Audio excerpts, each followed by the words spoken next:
Star Wars 7x7, episode 2036. Today, it's a Patreon Q&A session. I'm going to answer questions from patrons of the show. We're going to talk about Finn's revelation, or what he tried to reveal to Rey in the Rise of Skywalker. We're also going to talk about Chewbacca's family, about breaking up or not breaking up the Rise of Skywalker into two movies, and we're also going to talk about the hula hoop behind me in most of our recent episodes. Punch it!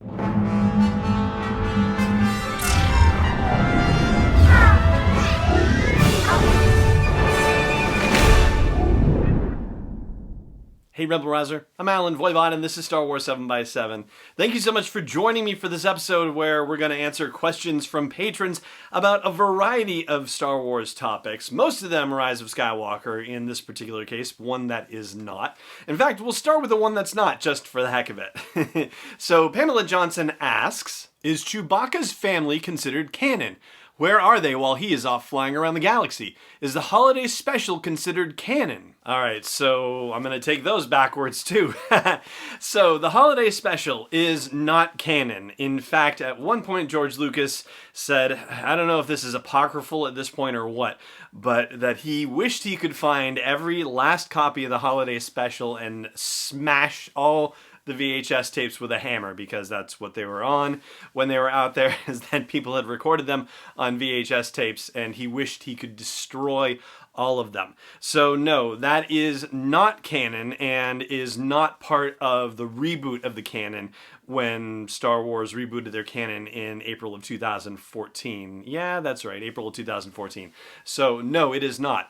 However, there are elements of that story that have been re-canonized, and in particular, Chewbacca's family. So, for a start, Lumpy, Chewbacca's son, was first brought back into the new canon with the novel Aftermath Empire's End by Chuck Wendig. And part of the storyline, not to, be too spoilery about it, but the novels have been out for a while, so, it's not that spoilery, I guess, at this point. But the liberation of Kashyyyk is something that Han and Chewie are very passionate about, but the New Republic isn't ready to do it just yet, so they decide to go rogue, and that causes its own issues, naturally. But the unfortunate thing for Chewbacca's son Lumpy is that he is in a Wookiee prison labor camp on Kashyyyk, and the fortunate thing is that they're able to free him, and Chewbacca and Lumpy are reunited, which is a beautiful thing. As for Chewbacca's dad, well, in the movie Solo: A Star Wars Story, you may remember the scene where Han finally asks what Chewie's name is, and Chewbacca says, "Grrr," and Han says, I'm not going to say that every time. Well, according to the script, what he actually says is Chewbacca, son of Adachuk. And this obviously doesn't necessarily officially make it canon, but kind of does, but that line is actually included in the junior novelization for Solo: A Star Wars Story, and I'm taking the word of Wikipedia on that one, so that's where Adachuk officially becomes part of the canon. As far as Mala goes, well, there is a book, one of those replica journal things that was done by Jason Fry via Studio Fun, called Solo: A Star Wars Story, Tales from Vandor. And in that book, there's a line about Han saying something to the effect of, hey, you're the married one, to Chewie, like, find me a human with Mala's hair or something like that.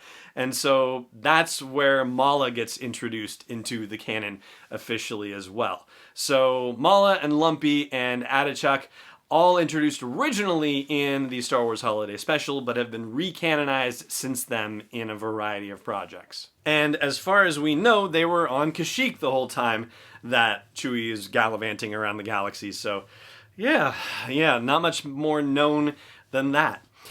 Alright, Bobby Gordon wanted to ask about the Rise of Skywalker and that whole two-movie business. In fact, here's the direct question. He says, what do you know about the idea of Rise of Skywalker being released in two parts, and do you think Disney Lucasfilm made the right decision in the end? Well, I only know that I've heard that there was some discussion about the notion of splitting it up into two movies, and that notion was shot down. I don't know how serious they were about the possibility, but I have to say, I can't imagine they were that serious, especially considering the way that they approach the movies as a trilogy and a trilogy of trilogies, and ending a trilogy of trilogies with a two-part movie, doesn't quite fly, unfortunately. So in that respect, I do think that they made the right decision in just doing one movie and making that be the end of the Skywalker saga, making it an official trilogy for the sequel movies, and making it a trilogy of trilogies for all the movies combined. I will say that does open the door to the question of whether they did right with the movie itself, because based on all the stuff that they have in the movie, they could have easily done 2 movies and had room to breathe if they had, not necessarily been so incredibly fast with the pacing and maybe given us a little more context, a little more background in certain scenes, a little bit more time to be with what happened in the movie. I see where they could have easily done this as 2 movies. So yeah, in that regard, I guess that's something up for debate.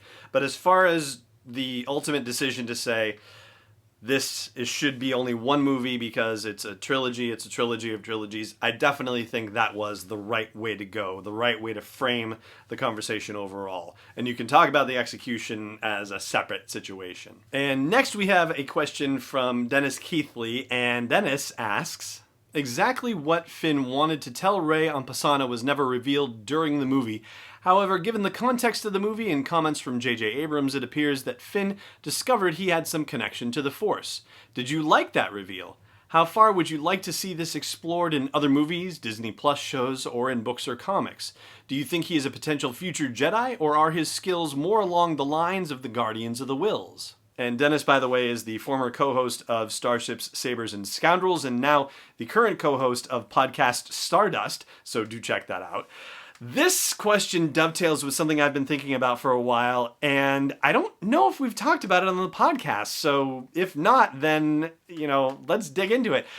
I've been playing with a theory about the possibility that stormtroopers who threw off their conditioning by the First Order were potentially Force sensitive, and the reason why they threw off that conditioning is because they were Force sensitive. Now, we don't have a lot of evidence about this. It's sort of headcanon-y stuff, right? But we have Finn as an example of somebody who resisted the First Order's conditioning and ultimately is demonstrating some level of Force sensitivity.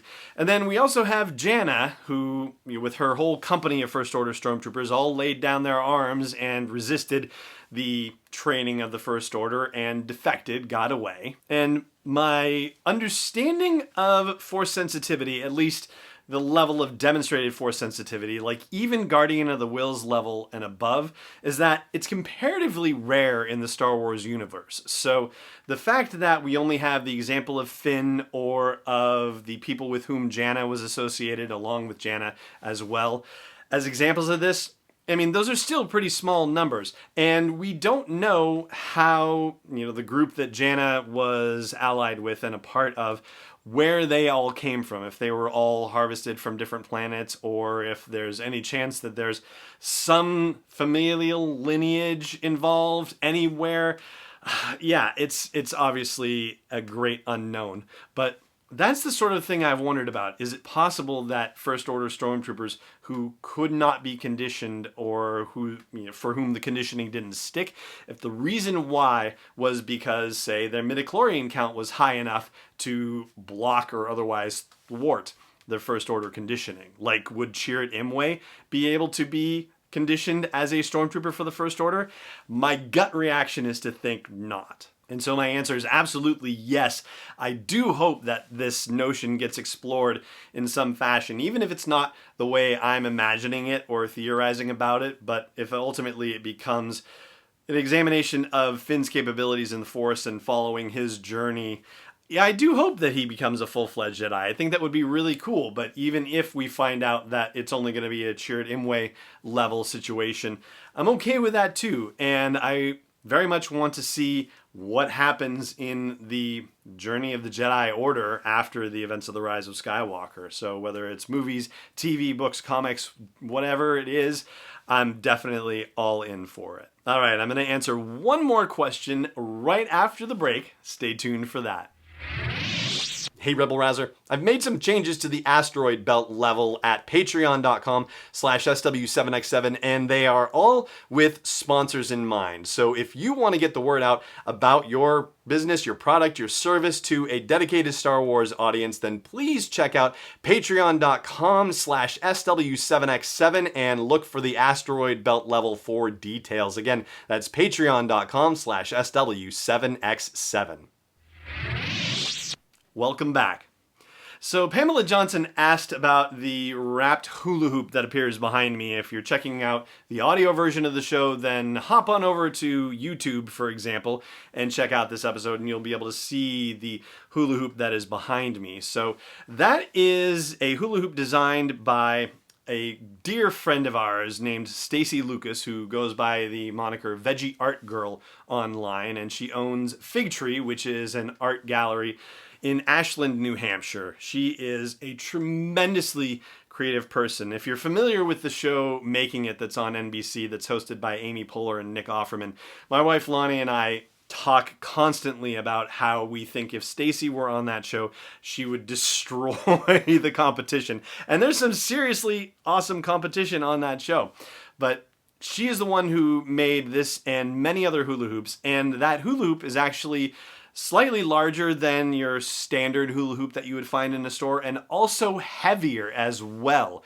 And the fact that it's heavy actually makes it easier to keep it going for longer periods of time. It has just more weight behind it, so it's able to, as you get the motion down, it's able to be more stable while you have to do less work in the process. And we have a lot of Stacy's artwork in our home. We're very lucky that way. And in fact, I'll post some of it online later today, so that way you can check it out for yourself. But there you go, Pam. Thank you so much for asking about the hula hoop. And that's going to do it for today, but there are more questions to answer, and so we'll get to the rest of them tomorrow. But for now, that's going to do it for this episode of the show. Thank you so much for joining me for it, as always, and thank you so much to Dennis and Pam and Bobby and all of the patrons who support Star Wars 7x7 at patreon.com/SW7X7. I'm so grateful for your support and for your questions. We'll get to more of them tomorrow, but for now, may the Force be with you, wherever in the world you may be. Star Wars 7x7 is not endorsed or sponsored yet by Lucasfilm Limited, Disney, or 20th Century Fox, and is intended for entertainment and information purposes only. Star Wars, the Star Wars logo, all names and pictures of Star Wars characters, vehicles, and any other Star Wars-related items are registered trademarks and/or copyrights of Lucasfilm Limited or their respective trademark and copyright holders. May the Force be with them. All original content is copyright 2020 by Star Wars 7x7. We hope you love it.